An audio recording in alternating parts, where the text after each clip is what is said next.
బ్రాహ్మణులు కేరళలో ఉన్నారు, పీష్వ బ్రాహ్మణులు ఉన్నారు, లేకపోతే చిత్ర బ్రాహ్మణులు ఉన్నారు. ఈ దేశంలోకి క్రైస్తవ్యాన్ని తీసుకొని వచ్చిందే బ్రాహ్మణులు సార్.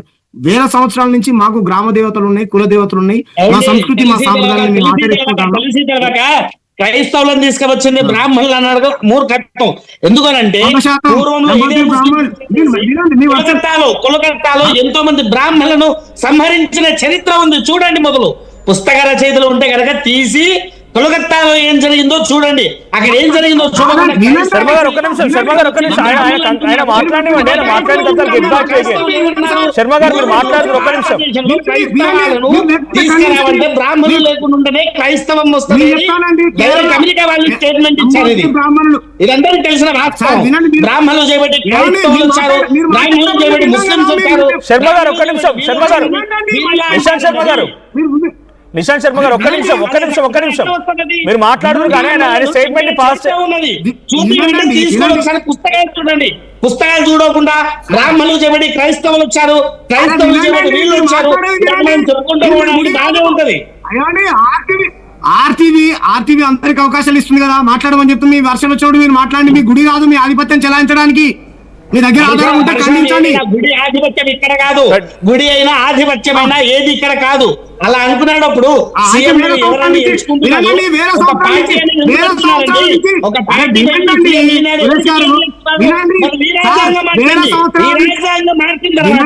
ఎవరేం జరగాలో ఎవరేం వస్తుందో అప్పుడు వస్తుంది. అరే వినండి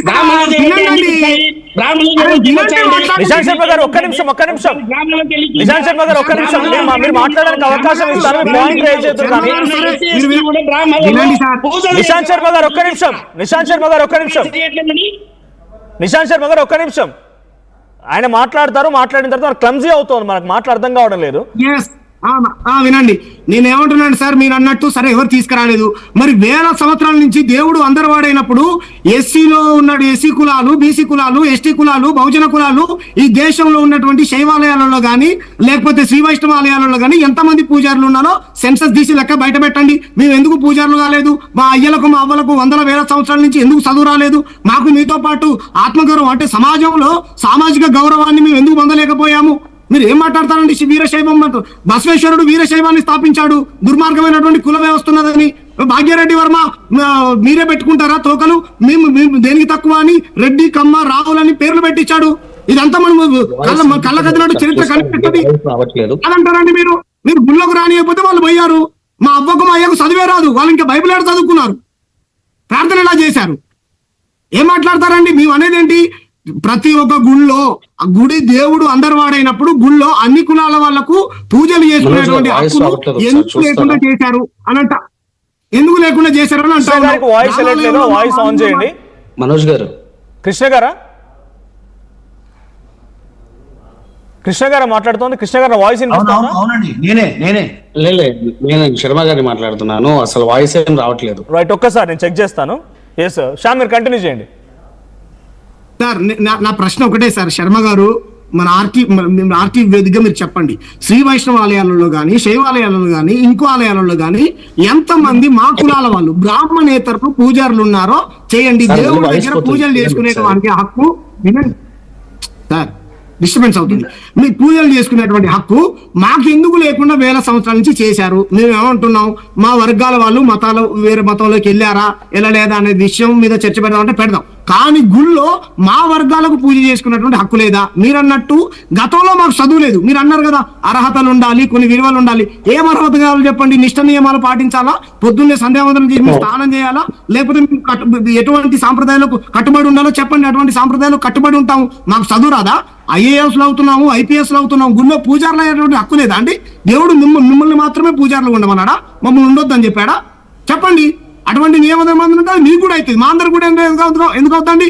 తిరుపతి వెంకన్న గుడికి మేము అందరం అన్ని కులాల వాళ్ళు వస్తారు, వెంకటేశ్వర స్వామి గుడికి అన్ని కులాల వాళ్ళు వస్తారు, రామాలయంలోకి శివాలయంలోకి శ్రీశైలం మల్లన్న దగ్గరికి అన్ని కులాల వాళ్ళు వస్తారు. నిశాంత్ శర్మ గారు మాట్లాడదాం. రాడేష్ శ్యామ్, మనం నిశాంత్ శర్మ గారు వినిపిస్తోందా? చెప్పండి. రైట్, దర్శనాలు చేసుకోవడానికి ఆడికి వచ్చి మేము ఎన్ని కులాలుగా ఎన్ని మతాలుగా వస్తున్నామో ఆడికి ఉదాహరణ కులాలుగా వస్తూ ఉంటే అక్కడ అర్చకత్వం చేయడానికి పూజ చేయడానికి మాకెందుకు అర్హత లేదు? మేము ఐఏఎస్ పాస్ అవుతున్నాం, ఐపీఎస్ పాస్ అవుతున్నాం, పూజ చేయనివ్వడం లేదు. అదే విషయం చెప్తున్నా, పూజారి కింద మాకు అర్హత లేదు అంటున్నారే. మీరు చెప్పిన అదే తిరుమల తిరుపతి దేవస్థానంలో ఇప్పుడు ఆయన లేరు, స్వర్గస్థులు అయ్యారు, కావాలంటే చూసుకోండి. ప్రధాన అర్చకుడు ఎవరు? ఎస్సీ కులం వారు కాదా? పూర్వంలో అదే తిరుమల తిరుపతి దేవస్థానంలో వేద శాస్త్రాలు చదువుకున్నతను ప్రధాన అర్చకుడు ఎస్సీ కులం వాడు ఉన్నాడు. తర్వాత రెండోది, గ్రామాల్లోకి రండి ఒక నిమిషం. మీరు సిటీలో కూడా ఉన్నారు, ఒప్పుకుంటారు, సిటీలో కూడా చాలా మంది ఉన్నారు, చూపిస్తా.